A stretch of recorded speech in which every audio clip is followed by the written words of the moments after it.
secara prosedural, endasmu bisa jadi alasan untuk memberhentikan Prabowo. Sekarang ini kita ini punya 3 lembaga, MPR, DPR, DPD. Dan DPD itu nggak ada gunanya. Para pejabat ini muda-muda tapi kuasa yang nggak banyak yang nggak ngerti masalah semua.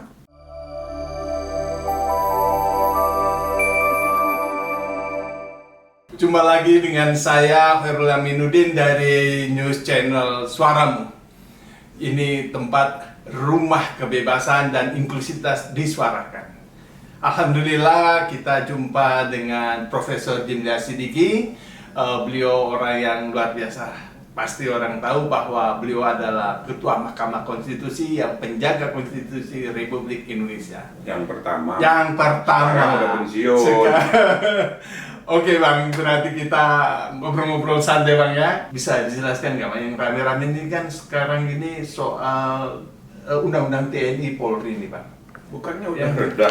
Sudah. Kok masih diomongin? Masih sekelompok orang masih menggugat kelompok-kelompok tertentu. Kayaknya udah nggak ada lagi. Udah nggak ada lagi ya. Ya kan? Tapi paling tidak Abang yang bisa meninjau seperti itu Bang. Waktu ada kecamuk itu Bang. Soal salah paham aja. Soal komunikasi. Iya. Itu kan bukan soal RUU, bukan soal kalimat, pasal. Iya. Tapi ada kecurigaan bahwa ini akan kembali lagi ini Dui fungsi ABRI, ABRI. TNI gitu-gitu. Iya. Karena presidennya ini Prabowo. Tentara. Dan dia mulai pemerintahan dengan banyak miskomunikasi. Iya. Sistem komando dalam manajemen pemerintahan. Lalu banyak tim pendukung dia yang dari mantan-mantan TNI dapat jabatan semua di mana-mana, di Bulog, di ini gitu. Jadi orang mulai curiga. Nah, begitu RUU TNI dibahas, kecurigaan itu jadi seperti benar gitu, walaupun belum dibaca. Tapi Bang begini Bang, apa namanya, bisa nggak kecurigaan ini karena ada jealous? Karena Polri ini menurut yang pernah saya baca, data saya yang baca, menduduki posisi banyak tapi posisi-posisi sipil tapi tidak dipersoalkan gitu loh. Makanya ada istilah pacok, macam cemburu karena kok Polri tidak dipersoalkan gitu loh. Yang cemburu itu TNI-nya atau? Iya, TNI. Nah itu kan cocokologi, dicocok-cocokkan.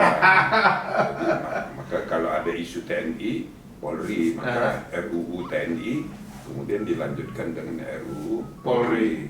Maka muncul anggapan seolah-olah ini ada problem antara TNI Polri, padahal enggak juga. Enggak juga emang ya? Enggak juga. Ini kan soal miskomunikasi dan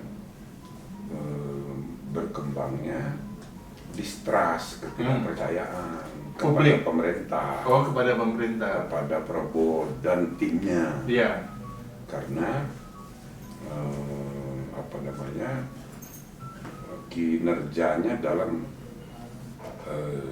100 hari pertama itu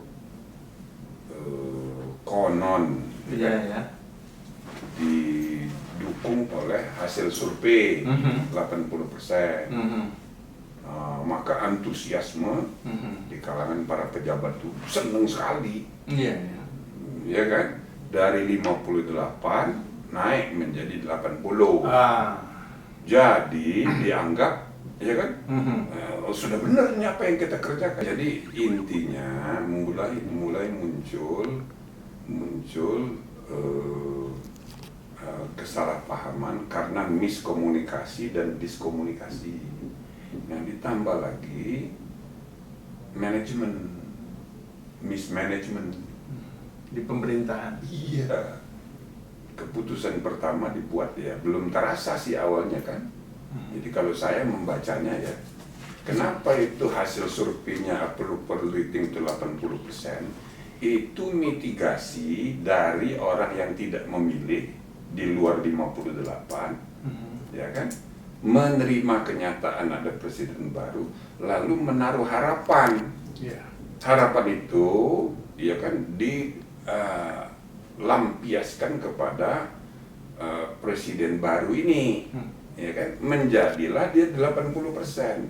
Jadi angka 80% itu bukan isinya itu harapan gitu loh. Jadi naik dari 58 ke 80 itu sebagai tumpuan harapan. Maka Presiden Prabowo ini menangguk harapan publik. 80% berharap akan ada perbaikan. Nah, tapi dari pihak si pejabat pemerintah ini itu kan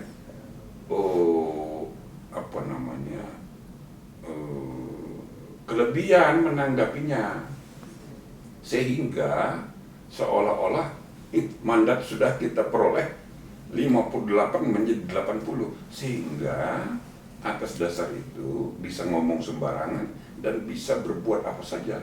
Maka ide-ide program-program yang ditawarkan, ya kan, misalnya efisiensi anggaran, itu mendadak-dadak. Jadi ibarat orang ngegas mendadak, ngerem tiba-tiba. Jadi anggaran itu tiba-tiba yang sudah diatur di Undang-Undang APBN, yang menurut aturannya kalau mau diubah, perubahan itu bulan Agustus, itu namanya APBN perubahan. Nah ini dalam waktu seminggu 2 minggu ada ide baru, tok palu langsung diubah. Efisiensi, ini tidak boleh, ini tidak boleh, pergi ke luar negeri nggak boleh, ini nggak boleh, gitu loh. Ya kan? Nah itu dampaknya kalau cuma 1M nggak masalah, ini ratusan triliun. Maka itu akibatnya yang namanya hitungan angka itu, begitu satu berubah dipindahkan ke posisi lain, itu terganggu keseluruhan. Maka seluruh pemerintahan, baik pemerintahan kabupaten kota, provinsi, itu banyak sekali tiba-tiba tidak bisa, ya kan, mencairkan anggaran karena dibintangin semua. Gitu loh. Satu dibintangin karena angka yang dibintangin ini sampai 300 dipindah-pindahin. Semua terganggu, maka fungsi pemerintahan itu nggak jalan. Ini berakibat pada kinerja ekonomi. Jadi ini ada soal manajemen.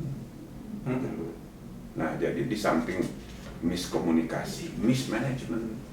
Nah, inilah yang menyebabkan mulai tiba-tiba begitu IHSG turun, dolar naik, ya, keluar pula kata-kata, ya kan, endasmu, keluar lagi kata-kata yang tanpa sadar gitu loh.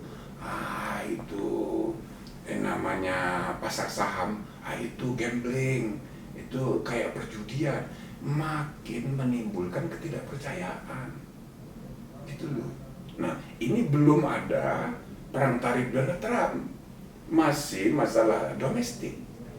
Tidak ada negara di seluruh dunia itu yang sudah mengalami problem kecuali Turki dan Indonesia. Turki karena domestik, Indonesia juga karena domestik. Nah di tengah kemarau ekonomi begini, tiba-tiba Donald Trump datang dengan perang tarif, tambah masalah.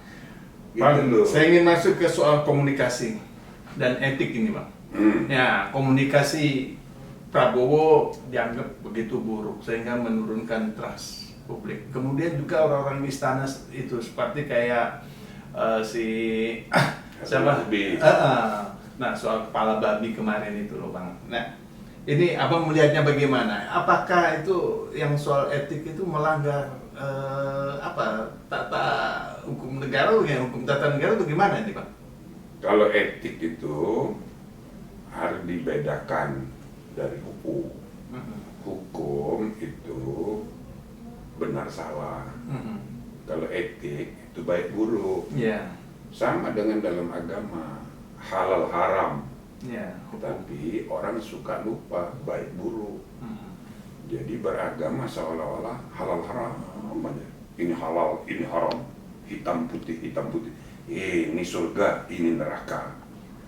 Padahal ada satu lagi, baik buruk. Jadi beragama itu dalam Al-Quran itu ya ada setidaknya 4 ayat yang kata-katanya itu konsisten menyebut halalan thayyiban. Ya. Fakulu min razaqakumullah halalan thayyiban. Makanlah dari rezeki yang diturunkan oleh Allah halalan thayyiban. Nah, kalau kita membaca kitab-kitab tafsir, tidak ada yang menerangkan apa itu maknanya halalan thayyiban. Kenapa tidak ada huruf waw? Mestinya kan halalan wa thayyiban, halal dan baik, tapi nggak ada waw.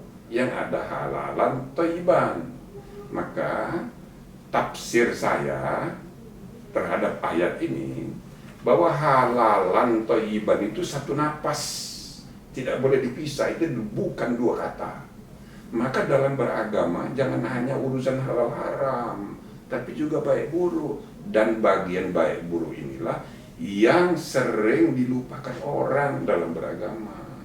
Maka akhlak itu tercermin di baik buruk. Artinya Syariah itu tercermin di halal haram.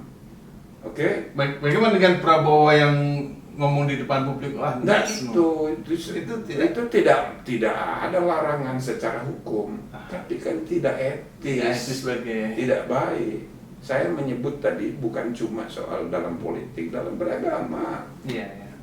Ada riset survei Islamic City Index yang menilai nilai-nilai Islami dalam praktek perilaku masyarakat perkotaan seluruh dunia. Maka diteliti kota-kota mana sih yang masyarakatnya lebih Islami. Nah, maka dalam 3, 4, 5 tahun terakhir ini kota-kota yang dianggap Islami itu kota-kota yang penduduknya itu minoritas Muslim. Kayak di Skandinavia, kemudian di kota-kota kayak di Finlandia, kota kayak misalnya New Zealand, itu Islamic City Index-nya tinggi. Tapi kota-kota yang penduduk mayoritas Muslim kayak Jakarta rendah. Artinya apa? Akhlak Islam itu tidak tercermin dalam kelakuan masyarakat Jakarta. Padahal khutbah setiap Jumat ngomong itu akhlakul karimah terus. Begitu loh. Jadi kita ini beragama itu hanya syariah, bukan akhlak. Orientasi kita itu akidah dan syariah. Kurang akhlak, padahal fungsi kenabian itu memperbaiki akhlak, itu yang utama. Jadi kita ini hanya syariah, halal haram. Tiap hari ngomongin halal haram. Nah gitu. Nah itu juga akibatnya di dalam kinerja politik. Para politisi kita ini umumnya itu hanya bicaranya itu legalitas, tapi etika nggak penting. Jadi yang penting tidak melanggar undang-undang, walaupun tidak baik. Mestinya jangan melanggar undang-undang dan juga baik. Pelanggaran etik ini, saya tertarik ini bang. Ini soal etik yang selama ini belum kita atur. Baru diatur secara sporadis. Ada lembaga negara, ada profesi, diatur di dalamnya ada kode etik.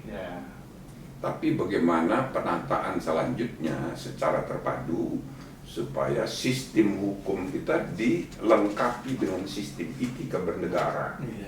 Nah, dasarnya udah ada Pancasila, Undang-Undang Dasar, ada TAP MPR tahun 2001, TAP MPR nomor 6 tahun 2001 tentang etika kehidupan berbangsa masih berlaku sampai sekarang, tapi orang udah pada lupa, nggak dijabarkan. Itu produk reformasi. Nah gitu loh. Bang ingin bicara etika ini menarik. Abang kan pernah jadi ketua MK ini yang mengadili persoalan-persoalan yang ada di Mahkamah Konstitusi, soal etik atau tidak. Ada sesuatu, ada yang keputusan MK yang waktu itu diketuai oleh Anwar Usman, Bang. abang menghukum beliau ini melanggar etika gara-gara Ya bukan saya, tapi majelis mahkamah. Tapi abang kan ketuanya, ya, terus gimana dibalik itu semua itu? Ya, Boleh diceritakan? Yang dikerjakannya itu ya tidak salah secara hukum, tapi secara etika melanggar. Jadi di Undang-Undang Kekuasaan Kehakiman sudah diatur, begitu juga di Kode Etik Mahkamah Konstitusi itu sudah diatur, bahkan di Kode Etik Hakim Universal sudah ada diatur dalam praktek seluruh dunia bahwa kalau hakim menangani satu perkara yang ada kaitan dengan hubungan keluarga dengan dia nggak boleh nangani. Iya. Dia nggak boleh nangani. Iya, itu yang bukan dia mengundurkan diri dari jabatan, tidak. Dia mundur dari perkara, biar orang lain yang nangani. Nah, yang kemarin itu dia paling aktif nangani. Nah itu nggak boleh. Sang keponakan tidak baik. Iya, karena itu ada kaitan dengan keponakan, ada kaitan dengan kepentingan keluarga. Nah, saya mau tanya nih sang keponakan ini, Bang. Anwar Usman di sini dikuadugaan kan meloloskan satu pasal tentang dia boleh sampai 40 tahun. Sebetulnya kan aturan 40 tahun, tapi bukan Anwar Usman, itu putusan MK. MK itu 9 orang. Mereka berdebat lalu kemudian mengambil keputusan. Itu satu hal. Hal yang you tanya tadi, ini menyangkut pribadi Anwar Usman. Dia harusnya tidak ikut ngambil keputusan karena dia ini ada hubungan keluarga dengan yang punya kepentingan terhadap perkara itu. Gitu loh. Kalau putusan MK-nya itu kan produk dari MK yang memang punya kewenangan konstitusional untuk menilai undang-undang gitu. Jadi putusan MK itu tidak bisa kami batalkan. Kita ini cuma menangani etika hakimnya. Nah, jadi dipisahkan, itu dua hal yang berbeda. Ya, akibat itu kan akibatnya dia si Gibran ini karena pasal itu lolos, ya ada kepentingan di situ nggak Bang? Kira-kira ada intervensi? Makanya hakimnya kita berhentikan, bukan dari status sebagai hakim, tapi dari ketua, sebab itu akan menimbulkan ketidakpercayaan kalau dia tetap ketua. Kan waktu itu sudah isunya mau bikin hak angket di DPR. Ada partai yang nggak mau berperkara di MK, bisa kacau. Nah, maka ya udah sebagai ketuanya kita ganti aja biar tidak menimbulkan ketidakpercayaan. Nah, udah selesai itu. Oke. Nah, artinya Gibran bisa menikmati putusan 90 itu menjadi calon wakil presiden. Dan lolos sampai sekarang. Nah, secara demokratis orang udah pada tahu bahwa ini ada masalah. Ya jangan dipilih dia. Kenapa masih dipilih? Laki-laki itu salah siapa? Saya yang memilih. Nah, yang milih yang 58%. Padahal udah tahu ada wakilnya, ya kan? Gibran. Nah, kalau nggak suka sama Gibran, jangan dipilih. Nah, ternyata hasil Pilpres 58% memilih dia. Ya hormati dong orang yang memilih. Jadi seluruh warga Republik Indonesia yang punya hak pilih bisa diberi kebebasan untuk memilih atau tidak memilih. Nah kan 58% memilih. Apa nggak bisa kita menghormati orang yang memilih? Walaupun kita nggak milih, misalnya kan, ya hormati, ya sudah, itu permainan hidup. Berhentilah membicarakannya, kita maju ke depan gitu. Yang sudah. Oleh sebab itu ada julukan dia ini anak haram konstitusi, gimana itu Bang? Ya udah nggak usah dibicarakan negara, udah selesai. Dia udah terpilih, ya kan, dan sudah jadi wakil presiden. Jangan larut kepada permainan kehidupan. dalam Al-Quran ini kan innal hayatud dunya laibun walahun, nah kan gitu kan. Ini kan kayak senda gurau, Iya. permainan dan senda gurau. Nah kita udah tahu ini sebab-sebabnya. Ini kan sunnahnya Allah ini. Iya. Dinamika proses pengambilan keputusan ada faktor-faktor banyak. Begitu udah kejadian, ya kita terima, tawakal ala Allah. Kita maju ke depan, nggak usah lagi diomongin. Kenapa sampai sekarang masih ada orang yang larut memperbincangkan sesuatu yang udah selesai? Gitu loh. Iya. Bahwa kita udah bersikap, sudah ada ikhtiar, sudah. Kita tunggu 5 tahun ya. Nah, 5 tahun lagi. Jangan pilih lagi Prabowo misalnya, bisa aja. Oke. Tapi sekarang permainan hidupnya udah selesai.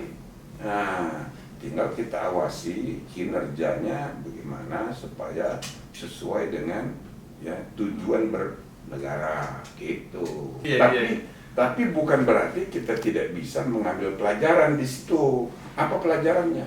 Soal etika itu penting. Jangan diabaikan. Jadi kalau kita dapat amanah, kita harus jalankan amanah sesuai dengan aturan hukum dan etika gitu. Bang, loh. sebenarnya bisa nggak sih Bang kalau presiden dianggap melanggar etika? Atau siapa yang berhak menilai etika itu? MPR, DPR, MPR atau bagaimana? Terus bisa nggak misal kata-kata ndasmu itu Bang? Bisa. Diadili gitu Bang? Bisa. Gimana caranya Bang? Itu ya salah satu alasan presiden bisa diberhentikan. Presiden atau wakil presiden diberhentikan ya di tengah jalan melalui proses impeachment, Pemazulan. pertama mulai dari DPR Ya. ya. Kalau dia sepakat 2/3 sepakat gitu, maka dibawa ke MK. Oh. Apakah pendapat DPR ini bukan hanya sekedar atas nama mayoritas, tapi betul-betul ada pelanggaran yang dilakukan oleh seorang presiden, ya kan? Maka oleh MK bisa diadili ini, ya, endasmu itu. Nah, kalau kata Mahkamah Konstitusi ternyata benar endasku itu melanggar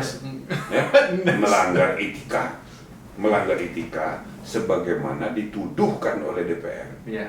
Kalau sudah diputuskan oleh MK, yes, maka putusan MK ini oleh DPR dibawa ke MPR. Di MPR itu di samping anggota DPR ada tambahan anggota DPD. Nah, kalau ini bermusyawarah, ya, bersepakat untuk memberhentikan presiden, bisa berhenti dia ke atas dasar endasmu. Nah, apa dasarnya endasmu itu? Jadi ada 4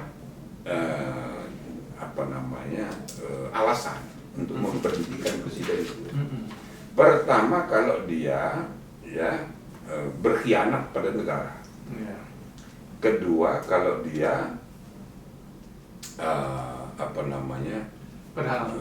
korupsi, melakukan tindak pidana korupsi, suap korupsi gitu.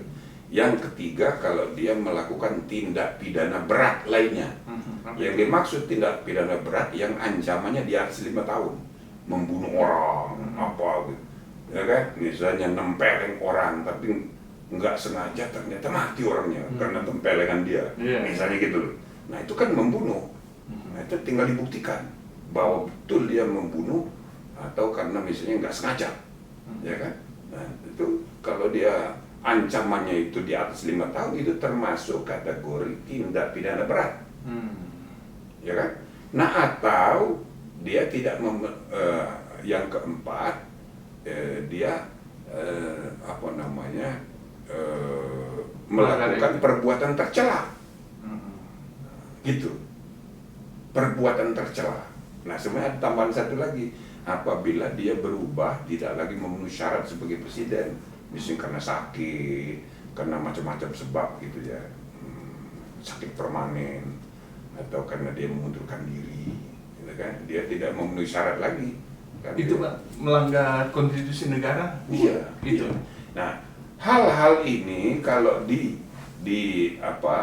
dicarikan kaitannya dengan endasmu itu terkait dengan perbuatan tercela. Ah.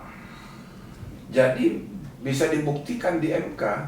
Pertama, bahwa benar pribadi presiden ini sudah menggunakan kata-kata kasar, namanya endasmu, dalam beberapa kali dibuktikan. Purum ini, purum ini, purum ini. Nah, yang kedua, apakah endasmu termasuk kategori perbuatan tercela apa enggak? Iya kan? Nah, itu MK nanti yang memutuskan. Kesimpulannya, benar ini perbuatan tercela. Nah, tinggal soalnya prosesnya. Pertama, harus memenuhi syarat jumlah dukungan dulu penuntut pendakwa di DPR. Nah, di DPR itu mayoritas kin plus. Ya kan? Nah, yang kedua, ya itu dibuktikan di MK. Yang ketiga, dibawa ke MPR. Nah, kin plus juga yang berkuasa di MPR, ketuanya malah sekjen Partai Gerindra. Nah, jadi secara hukum bisa saja Adik Bang Jemli itu Bang. Itu adik Bang Jemli. endasmu itu bisa dijadikan sebab untuk memberhentikan presiden. Bisa.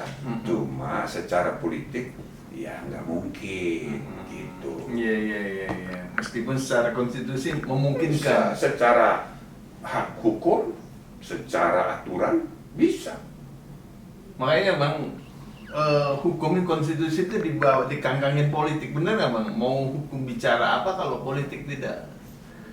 Ya bukan begitu, kan prosedurnya kan harus melalui mekanisme pengambilan keputusan politik. Iya. Nah, jadi kalau dalam impeachment itu gabungan antara keputusan hukum di MK dan keputusan politik di MPR. Jadi gabungan. Iya. Karena ini namanya forum privilegiatum, forum khusus yang berbeda dengan pengadilan biasa. Sama kayak di Amerika, misalnya presiden kalau mau diberhentikan itu yang menuntut, ya kan, di Kongres itu yang bersepakat dulu menuntut, lalu Kongres ini membuat panitia khusus, pansus penuntut khusus. Nah, biasa itu mengangkat dari kejaksaan atau bilang waduh jaksa agungnya, tapi itu di bawah kendali atau di bawah perintah dari Kongres. Nah, Kongres jaksa penuntut khusus. Nah, atas dasar tuntutan ini kemudian dibawa ke Senat. Nah, Senat ini dalam perkara biasa itu ketua Senat itu di Amerika itu secara simbolik dipimpin oleh Wapres. Senat di Amerika itu. Jadi tapi dia hanya simbolik, misalnya membuka sidang, menutup sidang. Kalau sidang biasa ketuanya bukan Wapres kan sibuk. Nah, jadi itu. Tapi khusus untuk perkara impeachment di Amerika itu ya, yang memimpin sidang Senat itu Ketua Mahkamah Agung. Jadi khusus untuk perkara impeachment. Sudah berapa kali nih, termasuk Donald Trump di impeach, ya kan? Nah, yang memimpin sidangnya Senat itu adalah Ketua Mahkamah Agung Amerika. Sedangkan anggota Senat itu bertindak sebagai juri. Kan mereka itu sistemnya juri. Juri itulah yang menentukan bersalah atau tidak bersalah dengan puting. Dua kamar istilahnya, Bik. Bukan, anggota Senat itu bertindak sebagai juri. Juri itu memutuskan bersalah tidaknya seseorang, ya, itu berdasarkan puting. Nah, nanti hukumannya itu ada di hakim, hakimnya. Nah, hakimnya dipimpin oleh Ketua Mahkamah Agung. Jadi di Amerika pun ada gabungan antara proses hukum dan proses politik. Nah, mirip dengan itu di Indonesia gabungan antara proses politik di DPR dan MPR dengan proses hukum di MK. Gitu. Jadi itu mekanisme impeachment. Mhm. Jadi secara prosedural endasmu bisa jadi alasan untuk memberhentikan Prabowo. Bisa. Bisa, ya. Cuma dari segi realitas politiknya ya nggak mungkin. Undang-Undang Dasar 45 awal-awal reformasi nih Pak. Nah sekarang Kalau tahun 98 Iya. ide merespon tuntutan demonstran, Mhm. Pak Habibie itu ya panggil saya, Iya. lalu mendiskusikan cara-cara meredam ini. Nah salah satunya Pak Habibie setuju untuk ya itu perubahan undang-undang dasar. Dan yang kedua dia setuju sistem pemilihan presiden langsung. Nah dua isu inilah kepada saya ditugaskan membentuk tim. Ya. Jadi kan Pak Habibie membentuk tim nasional reformasi menuju masyarakat madani. Nah saya ketua tim hukum, Pak SB ketua tim politik. Nah di tim hukum ini sering berdiskusi gitu, ya, tim politik juga terutama merancang untuk reformasi TNI. Nah tapi di tim saya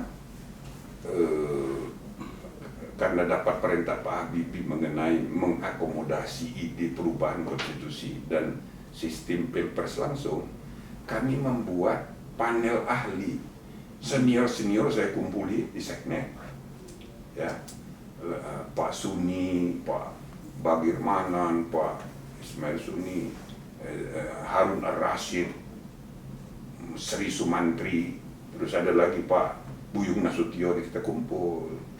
Nah hasilnya kami merancang ide satu komisi konstitusi, dua perubahan undang-undang dasar.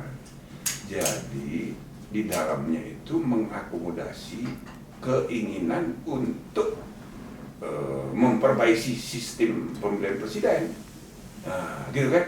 Nah, lalu tim inilah yang kemudian bekerja, lalu tim perumusnya kita minta Pak Bagirmanan dan kawan-kawan merumuskan. Hasilnya itulah yang kami kirim ke semua partai politik tahun 98 itu, sehingga jadilah itu memicu kesepakatan di kemudian hari perubahan pertama tahun 99. Nah termasuk di dalam tim kami itu ada Andi Matalata yang kemudian jadi Menteri Hukum dan dia sangat berperan di Golkar. Jadi teman-teman Golkar itu yang tadinya penguasa Orde Baru dalam rangka meredakan ketegangan, dia jadi motor penggerak perubahan undang-undang dasar. Nah jadilah perubahan pertama gitu. Jadi dari kami itu yang menggerakkan dari Seknek. Saya ketua timnya. Dan itu sudah jadi buku dokumennya. Nah, itu buku diterbitkan, saya kasih pengantar. Begitu juga Pak Bagir, sesudah dia jadi ketua Mahkamah Agung, saya ketua MK. Kami berdua kasih pengantar buku itu, judulnya menggagas perubahan undang-undang dasar dan sistem pemilihan presiden secara langsung. Nah, sudah jadi buku, bisa dibaca. Iya Bang. Sudah terbit 20 tahun yang lalu. Nah, sekarang ini kan ada yang mau isu yang berkembang di amandemen lagi agar supaya ke MPR. Sebaiknya begitu, karena ini kan reformasi sudah 25 tahun. Ya. Kalau dihitung dari sejak 98, ya kan sekarang 2025. Iya, 27. 27, kalau dihitung dari perubahan 1, 2, 3, 4, 2002, Iya. nah itu kan sudah berapa? 20 22 berarti Ya. 30 tahun, Bang. Berapa itu? 2002, Oh, 2023 tahun. berarti 23 tahun. 23 tahun. Kalau dihitung sejak 98, Iya. ini sudah 25 tahun. Iya. Ya kan? Nah, jadi selama 25 tahun ini baik untuk diadakan evaluasi kembali produk reformasi ini. apa yang kurang, apa yang kelebihan, dan apa pula yang belum terwujud.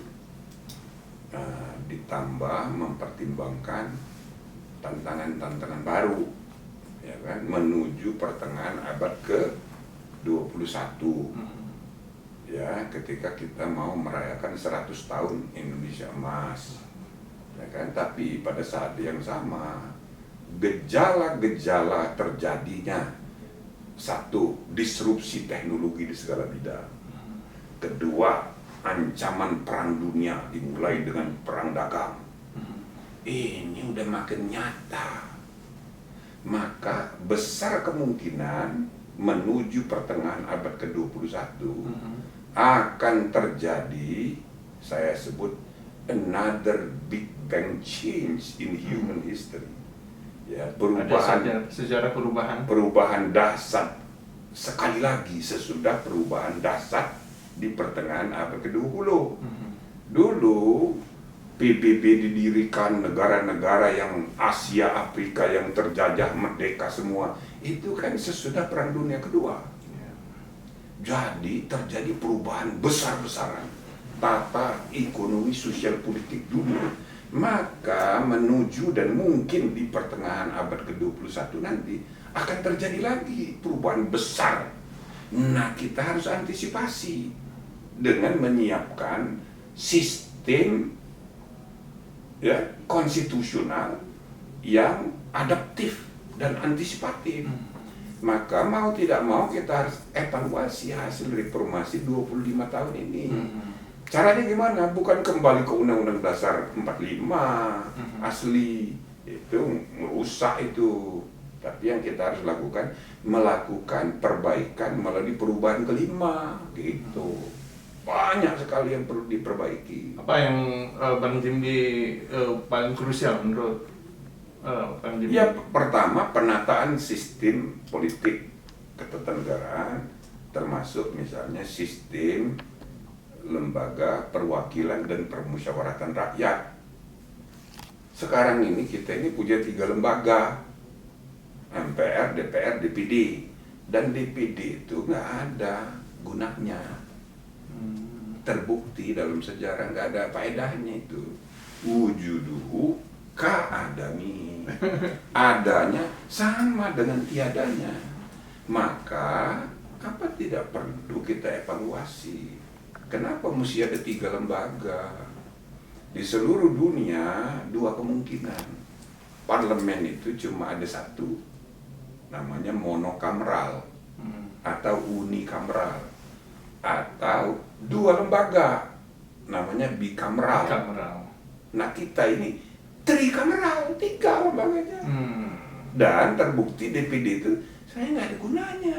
Sebagai mantan DPD ya, Bang? Iya, saya masuk ke DPD maksudnya untuk memperbaiki, tapi setelah dialami sendiri nggak bisa. Ini lembaga tidak ada faedahnya. Wujuduhu ka'adami. Gitu loh. Biar keren pakai bahasa Arab kita. Waduh. Adanya. Waduh, ini Ustaz kita ini. Karena ini TV-mu. Ngeri Ustaz. Adanya sama dengan tiadanya. Nah, ini 1, ya kan? Yang kedua, sistem etika.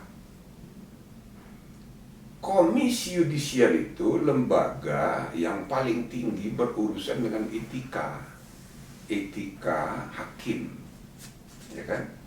Nah, lembaga-lembaga etika yang lain kan di undang-undang. Ini satu-satunya etika hakim ada di konstitusi. Pertanyaannya, loh, kenapa kok dia mesti di konstitusi? Kan cukup di undang-undang. Nah, 2 pekerjaannya kayak itu. 1, menegakkan etika hakim. Yang kedua, mengusulkan pengangkatan hakim agung. Nah, kalau mengusulkan pengangkatan hakim agung, kan bisa dievaluasi. Apa perlu sih dilembagakan dalam konstitusi? Lah, kan bisa dengan pansel seperti lembaga yang lain. Semua pakai pansel. Kenapa tidak pakai pansel saja? Oke, supaya nggak ngabis-ngabisin duit, panitia saja. Tapi sebaliknya, kalau soal etika, wah, ini sebaiknya ditata ya secara terpadu dalam sistem konstitusi, supaya konstitusi itu bukan hanya hukum tapi juga etika. Maka di samping constitutional law, kita harus memahami Undang-Undang Dasar itu sebagai supreme source of ethics juga. Jadi ada constitutional law, ada constitutional ethics. Ini yang saya terangkan di buku saya. Eranya zaman sekarang kita harus memperkenalkan ya hukum konstitusi itu bukan hanya hukum, bukan hanya constitutional law, tapi juga constitutional ethics. Bukan hanya peradilan hukum, tapi peradilan etika juga. Nah, ini sudah zamannya. Ya, kalau kita mendirikan MK dulu tahun 2003 itu MK ke-79 seluruh dunia. Tapi kalau dalam peradilan etik belum ada negara seluruh dunia. Nah, kita bisa menjadi pelopor. Kita bisa menjadi pelopor, mengkonstruksi etika, penegakan etika sebagai peradilan. Dan sekarang di Undang-Undang MD3 DPR itu sudah diganti istilah Badan Kehormatan DPR menjadi Mahkamah Kehormatan. Apa maknakah mahkamah? Mahkamah itu artinya pengadilan. Jadi penegakan kode etik itu pengadilan. Di seluruh dunia belum ada negara satupun di dunia yang mengkonstruksikan penegak kode etik sebagai pengadilan. Maka lembaga-lembaga yang namanya Ethics Commission di Amerika, Ethics Commission, Ethics Committee, dan lain-lain sebagainya tersebar di banyak sekali lembaga negara, di banyak provinsi, dan bahkan semua lembaga pemerintahan negara bagian. 50 negara bagian semua sudah punya kode etik. Dan 42 negara bagian di Amerika sudah punya Permanent Ethics Commission. Tapi ini bukan pengadilan. Maka sidang-sidangnya tertutup, tidak kayak pengadilan. Jadi ini didasarkan pemahaman lama tentang etika sebagai masalah privat. Nggak boleh dibikin terbuka kayak pengadilan, tertutup dia. Nah, ini teori lama. Dalam buku saya membangun kerangka teori baru bahwa peradilan etika itu adalah ya penegakan etika secara terbuka. Dan inilah era peradilan etika. Dan Indonesia sudah mulai dengan ya misalnya Dewan Kehormatan Penyelenggara Pemilu yang saya juga ketua pertamanya. Ya kan?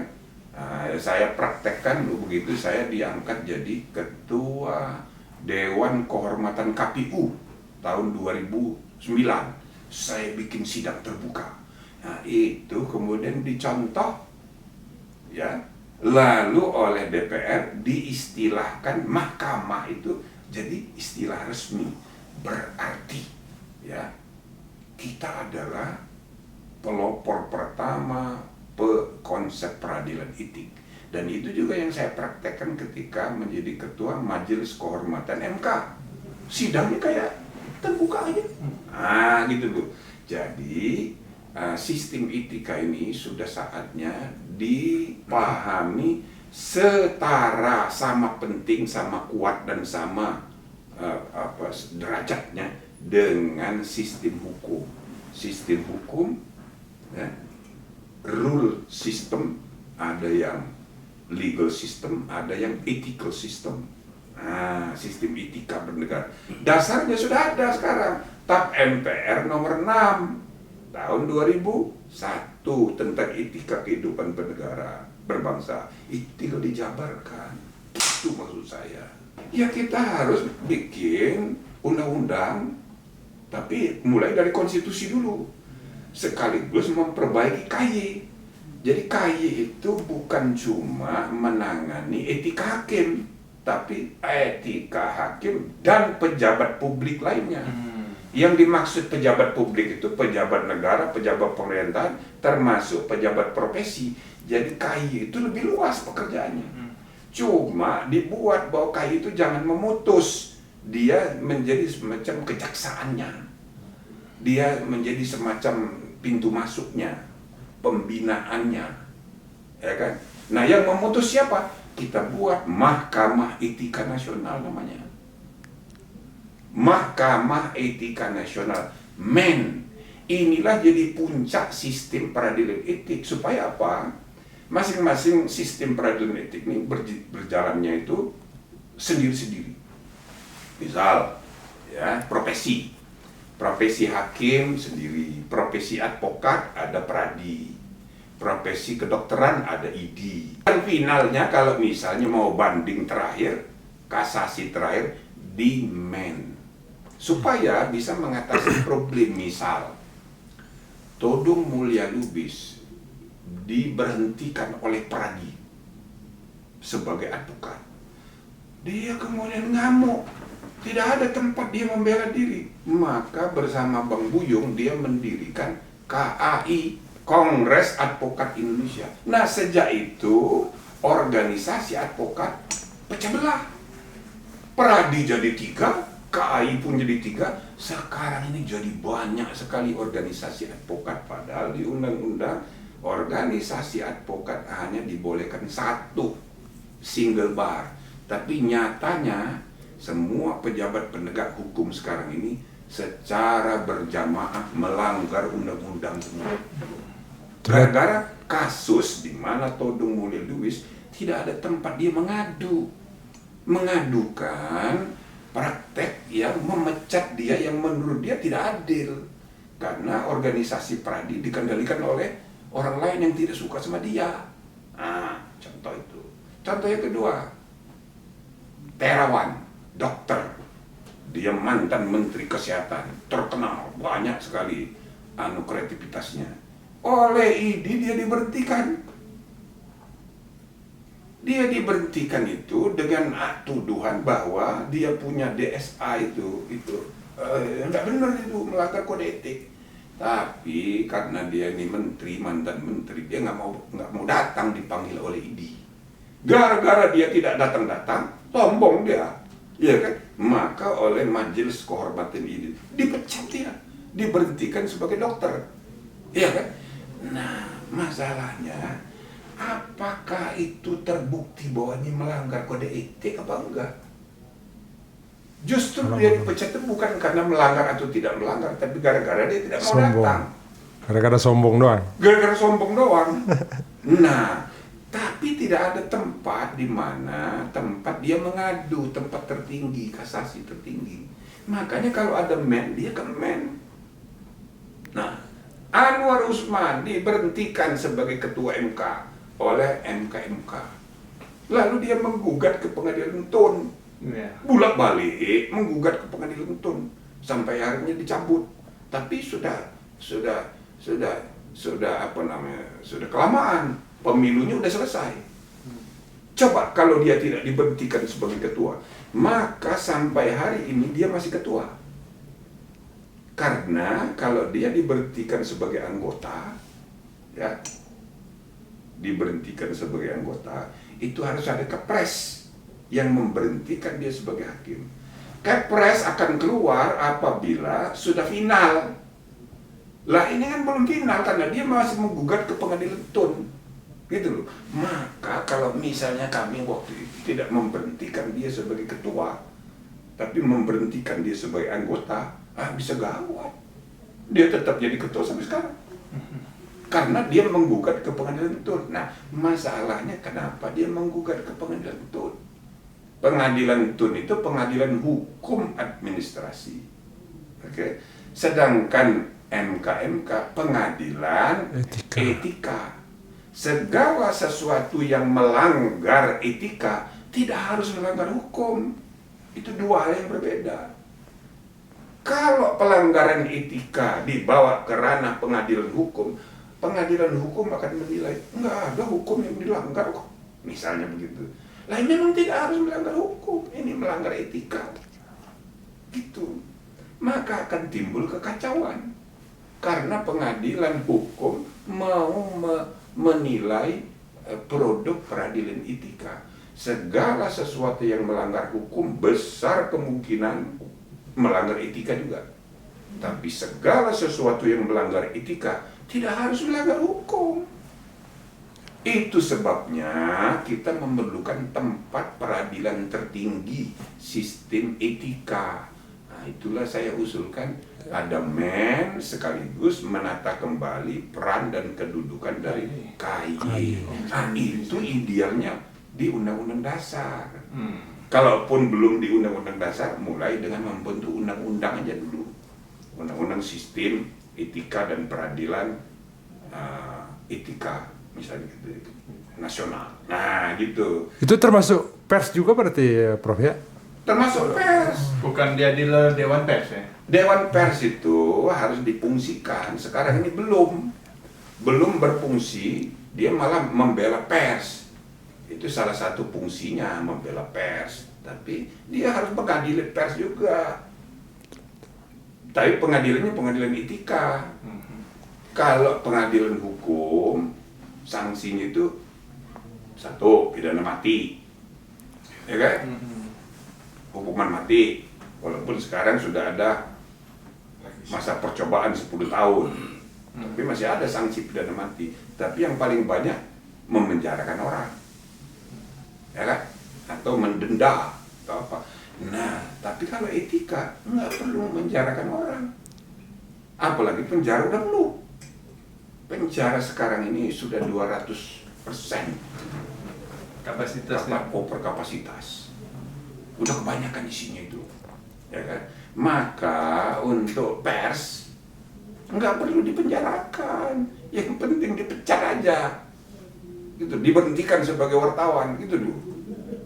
Kartu persnya ya, misalnya begitu, itu hukum yang paling anu. Nah, maka Dewan Pers itu harus diperkuat. Kalau sekarang ini masih belum. Kalau medianya sendiri lembaga? Kalau medianya itu di pengadilan hukum bisa dibubarkan, perusahaannya bisa dipilotkan, itu sudah ada aturannya. Tapi sekarang ini ya soal etika kewartawanan ini, etika pers, nggak usah dipenjarakan, dipecat aja dia, atau diperingatkan dan sebagainya. Dan itulah gunanya peradilan etika yang di dunia pers namanya Dewan Pers. Cuma itu belum dikonstruksi sebagai peradilan etik karena itu produk masa lalu. Konsepnya masih belum mengikuti perkembangan baru, apalagi mengikuti teori saya. Gitu. Apakah bagaimana sejauh ini Mahkamah Etika Nasional? Ya, Mahkamah Etika Nasional ini. Iya, Wacana abang ini. Saya sudah ngomong kemana-mana, tapi ini para pejabat ini muda-muda tapi kuasa yang nggak banyak yang nggak ngerti masalah semua, tapi pada kuasa. Jadi susah meyakinkannya lagi. Udah mabuk kemenangan. Semua pejabat ini sudah kayak lagu Sukatani itu. Semua hanya kekuasaan dan hatinya hanya bukan yang bayaran, yang gelap itu. Ya kan, semua mabuk kekuasaan, yang ada di hatinya cuma kemenangan. Nah, gitu. Jadi bukan mau membenahi negara. Jadi berhasil menguasai kekuasaan untuk menikmati dan mengambil, bukan menyumbang untuk perbaikan. Nah, kalau isunya itu perbaikan, maka kita evaluasi sistem ini, sistem kenegaraan kita ini, mana yang harus kita benahi, kita perbaiki. Mestinya begitu. Jadi banyak pejabat kawan-kawan kamu ini ya tiba-tiba ya dapat kekuasaan, waduh gembira banget gitu loh. Ya kan? Lupa jadi produk kekuasaan dan kekayaan ini sama. Yang ini Bang, makanya ada yang mengatakan bahwa amandemen konstitusi itu ada kepentingan dari kelompok kekuasaan atau yang memegang kekuasaan ini Bang. Jadi kita ini harus janganlah selalu orientasinya itu taking, asking, dan puncaknya kalau robbing. Wis. Mengambil, meminta, merampok. Itu ciri orang yang yadus supla, tangan di bawah. Yadul ulya khairun min yadus sufla. Tangan di atas lebih baik dari tangan di bawah. Nah, maka harusnya kita ini tangan di atas. Dalam semua posisi, semua amanah kita jalankan dengan semangat tangan di atas. Jadi apa? Ya, caring, sharing, giving, contributing to the country. Jadi harapannya para politikus, ya, para generasi, para pemimpin generasi baru itu tolonglah bangsa dan negara kita ini dengan orientasi tangan di atas, jangan tangan di bawah. Kalau tangan di bawah itu ya rebutan kekuasaan melalui pemilu, begitu dapat alhamdulillah dinikmati, lalu dicari caranya jabatan yang dipakai untuk mendapat jabatan lebih tinggi lagi. Itu kan sama dengan pengusaha, begitu dapat rezeki, ya kan, wah, dimanfaatkan untuk dapat keuntungan lebih besar lagi. Terus jadi orientasinya mengambil untuk menikmati gitu. Nah, jadi ya ini generasi produk reformasi yang memimpin sekarang ini, mohon maaf, saya lihat banyak yang muda-muda tapi nggak ngerti masalah, tapi kuasa gitu loh. Jadi kalau dijelaskan ide-ide yang dia lihat itu apa ini keuntungannya bagi kelompoknya dia, bagi jabatan dia. Nah, kalau begitu caranya repot kita, gitu loh, terlalu pragmatis, semua transaksional. Jadi kayak perdagangan, dagang kekuasaan dan dagang kekayaan itu sama. Kita bertitik tolak dari pasar. Nah, inilah Rasulullah yang bersabda, khairul makan al-masjid wa syarrul makan as-suq. Sebaik-baik tempat itu masjid, seburuk-buruk tempat pasar. Apa maknanya itu? Maknanya itu masjid itu simbol dari sistem nilai, sedangkan suq pasar itu simbol dari materialitas kehidupan. Apakah Islam itu anti pasar? Tidak. Dalam Al-Quran banyak sekali rasul-rasul yang diceritakan, ya, 25 nabi kita itu yang diceritakan dalam Al-Quran dan berbagai riwayat itu akrab dengan pasar, termasuk Nabi Muhammad. Dia kan bisnismen, Siti Khadijah businesswoman, dia berdua menjadi business family. Jadi bukan orang yang anti pasar, tapi hadis Nabi ini menggambarkan tempat terbaik itu ya masjid, simbol nilai. Tempat terburuk pasar. Nah, kenapa pasar itu tempat terburuk? Karena iblisnya banyak. Nah, di zaman sekarang ada dua macam kehidupan. Zaman sekarang ini, kalau namanya ekonomi pasar. Kalau politik namanya demokrasi, itu politik pasar. Ekonomi pasar dan politik pasar, dua-duanya ini cenderung bebas, mengidealkan kebebasan, tapi yang menikmati kebebasan itu hanya orang yang berada di atas. Makin kaya seseorang, makin menikmati kebebasan untuk keuntungannya dia sendiri. Makin elit posisi politik seseorang, makin menikmati kebebasan politik untuk kepentingannya sendiri. Nah, maka kalau orientasinya bebas pasar ini, itu akan menimbulkan jarak makin jauh antara orang berkuasa dengan yang dikuasai, antara orang kaya dengan orang miskin. Maka kebebasan itu berbahaya dalam dirinya sendiri. Itu sebabnya dalam revolusi Prancis ada 3 tema yang seimbang: liberty, equality, fraternity. Ada fraternity. Fraternity itu bahasa lainnya solidaritas, kesetiakawanan. Jadi bukan hanya kebebasan tapi juga keadilan. Keadilan dan kesetiakawanan. Ini 3-tiganya harus seimbang. Gitu loh. Jadi kalau hanya bebas tapi tidak adil, akan menimbulkan permasalahan, konflik. Maka ada keadilan dan juga ada kesetiakawanan, solidaritas. Nah, Dalam revolusi Amerika ditambah satu lagi, prosperity, kesejahteraan, ya kan? Nah, jadi kalau kita boleh tambah kebebasan, keadilan, kesejahteraan, dan solidaritas. Nah, tapi di Indonesia kita tambah satu lagi, ketuhanan yang Maha Esa. Jadi Pancasila itu sebetulnya gabungan dari impian-impian kemanusiaan global, tapi kita tambahin ketuhanan yang Maha Esa. Nah, jadi kita tidak boleh hanya tunduk kepada logika pasar bebas, karena iblisnya banyak. Ya, iblis politik maupun iblis kekayaan ekonomi. Nah, maka sistem nilai yang kita anut, ketuhanan yang Maha Esa, konstitusi kesepakatan bersama, itu harus menuntun kebebasan itu, baik di bidang politik maupun di bidang ekonomi. Itu kira-kira. Jadi para petinggi yang punya kewenangan untuk membuat keputusan, hati-hati.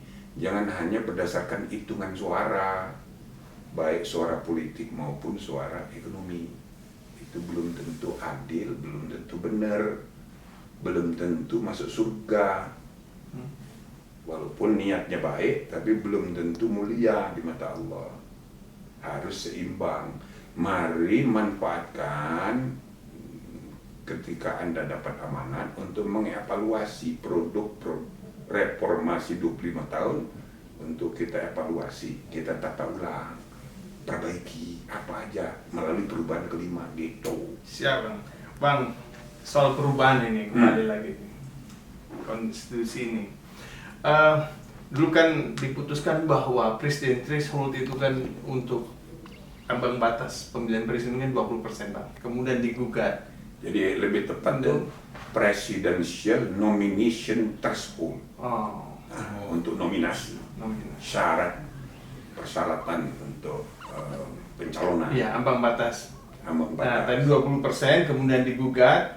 Sekarang 0%. 0%. Sudah tidak ada lagi. Kemudian ini abang pertanyaan pertama bagaimana pandangan abang? Terus atau ada yang kedua, ada nggak nanti di amandemen lagi? Karena biasanya mengajukan amandemen atau gugatan ke MK ini biasanya orang kelompok lah disebut punya kepentingan. Ya, jadi kita kan udah 30 kali lebih, 32 kali ada yang mengajukan permohonan supaya threshold 20% itu dihapus atau dikurangi. Tapi ditolak terus oleh MK gitu. Karena alasan itu open legal policy, silahkanlah oleh pembentuk undang-undang.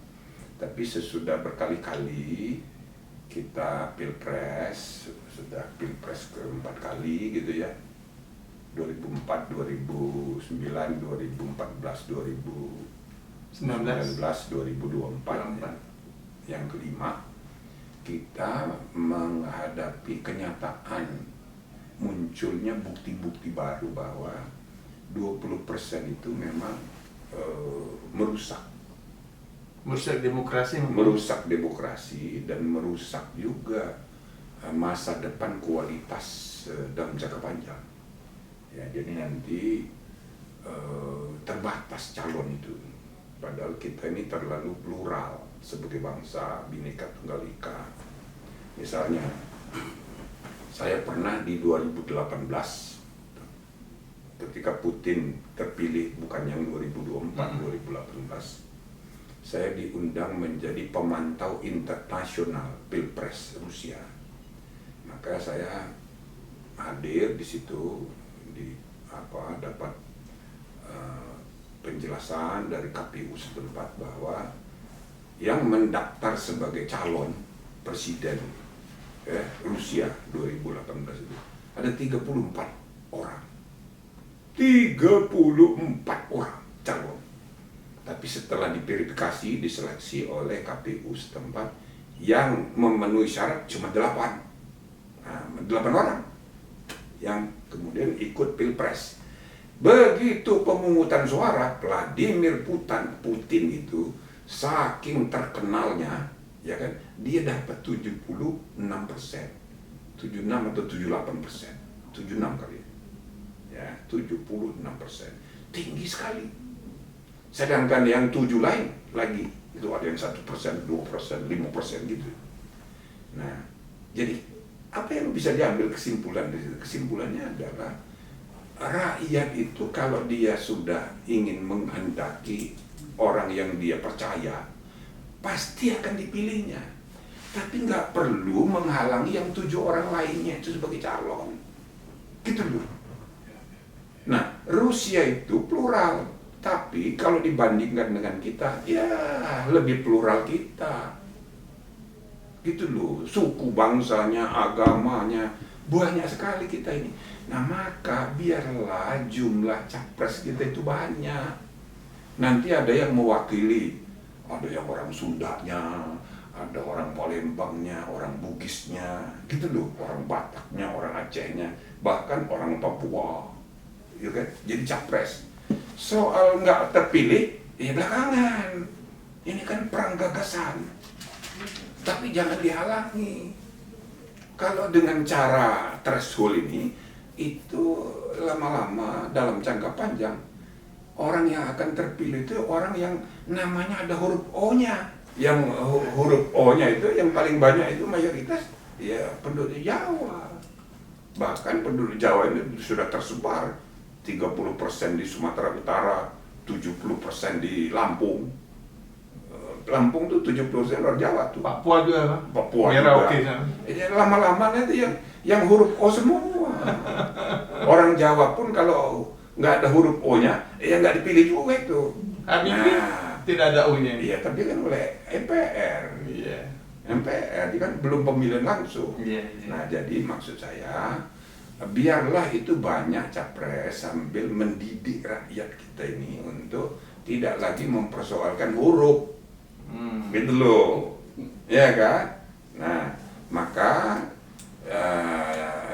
kita harus punya kesempatan juga seperti Amerika dalam 2,5 abad di kemudian hari ada orang setengah hitam namanya Obama terpilih jadi presiden.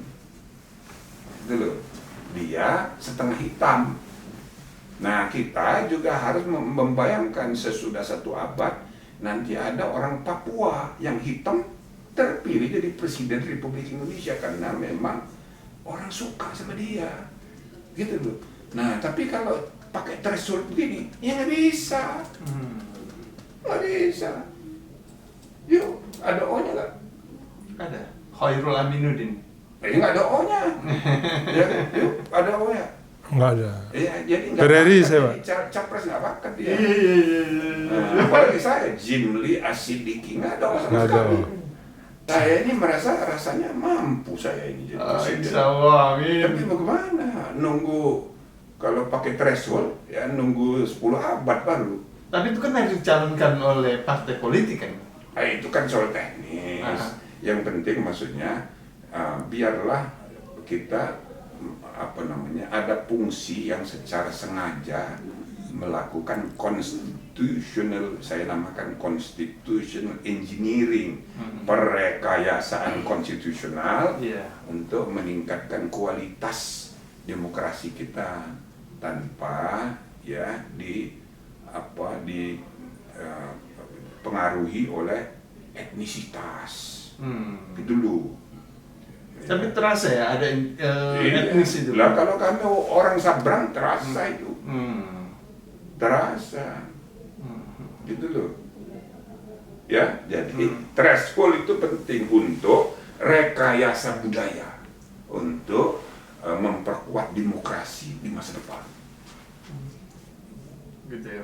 Jadi Bang Jabri ini 0% ini sangat sepakat sekali nih. Nah iya, itu bahkan saya memberi masukan supaya kali ini saatnya threshold itu ditiadakan. Saya jarang kasih masukan kepada para hakim, tapi untuk yang kasus ini saya kasih masukan, saking pentingnya untuk masa depan bangsa. Nah jadi ya siap-siap aja anda ini, nanti 2029 banyak capresnya. Maka ide untuk koalisi permanen, nggak usah itu. Koalisi permanen baru 3 bulan, ya kan? Sudah bermimpi tentang koalisi permanen sampai 10 tahun. Nggak bisa, nanti partai-partai itu... Partai non-parlemen boleh kan mengusulkan non-parlemen? Iya, kalau dia memenuhi syarat sebagai peserta pemilu, dia berhak untuk mengajukan capresnya sendiri. Apalagi partai-partai besar kayak PDIP, Golkar, masa diikat dengan koalisi permanen. Golkar yang nomor 2 sekarang. Ya, amburadul dia kalau nggak punya calon, ya kan? Nah, jadi dia biar aja punya calon. Nanti koalisinya itu dibikin waktu menyusun kabinet, biar koalisi itu jangan 3 kali kayak sekarang. Sekarang 3 kali. 1, pre-electoral coalition. Kedua, second round coalition. Ketiga, ya, post elektoral, yaitu kabinet coalition. Jadi 3 kali. Harga masing-masing partisipan dalam tahapan ini beda-beda. Yang ikut pertama harganya sekian, yang ikut di kedua ya kalau nilainya sekian suara, yang ini dapat 3 menteri, ini dapat 2 menteri. Nanti yang ikut belakangan 1 menteri. Jadi yang namanya pemerintahan disusun berdasarkan perhitungan-perhitungan political trading, pragmatis, transaksional. Ini tidak sehat dari segi budaya politik. Ini tidak kuat dalam membentuk pemerintahan yang koalisi sejati. Untuk pemerintahan tidak kuat. Nah, maka koalisinya itu udah 1 kali aja. Toh semua ini pinginnya masuk kabinet. Ya nanti nyusun kabinetnya baru bicara koalisi. Setiap partai biar aja punya calon sendiri-sendiri. Ya, bukan tidak boleh partai A dan partai B dari awal presiden 2 pres. Tapi bisa saja didapat minoritas suara di parlemen. Termasuk partai kecil baru memenuhi syarat dia punya capres dan cawapres. Ternyata capres cawapresnya menang. Tapi dia nggak masuk parlemen. Nggak sampai 4%. Apa mungkin? Ya mungkin aja. Maka pasti dia merangkul semua partai parlemen supaya mendapat dukungan mayoritas. Jadi koalisinya 1 kali aja waktu nyusun kabinet gitu. Kuat insya Allah pemerintahan. Baik, terima kasih Ya, Bang. Terima kasih. Jangan lupa ya, subscribe, follow kami, dan satu lagi, bunyikan lonceng supaya Anda mengikuti terus perkembangan dari suaramu.